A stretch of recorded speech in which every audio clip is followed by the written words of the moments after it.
तर बघा मित्रांनो, प्रश्न वाचतो. एका व्यक्तीची वय तिच्या आईच्या वयाहून 2/5 भाग आहे.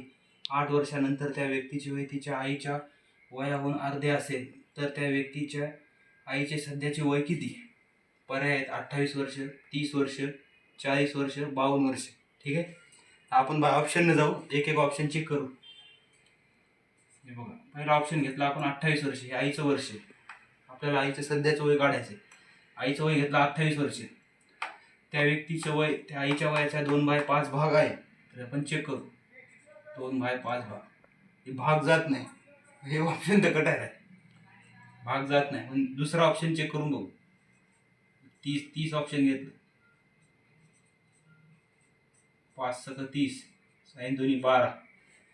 पुढं बघा काय म्हणालं. 8 वर्षानंतर त्या व्यक्तीचे वय तिच्या आईच्या वयाहून अर्धे असेल. 8 वर्षानंतर याच्यामध्ये मग 8 ॲड केलं की झालं हे 20 वर्ष. त्या व्यक्तीचं वय 20 वर्ष झालं.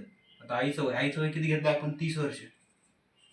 8 वर्ष ॲड केली की झाले 38. आहे का अर्ध? त्या व्यक्तीचं वय आईच्या वय अर्ध आहे का? नाही. आपण नेक्स्ट ऑप्शन चेक करून बघू. आता घेतलं आईचं वय 40 वर्ष. व्यक्तीच्या 2/5 भाग, 5 8 40.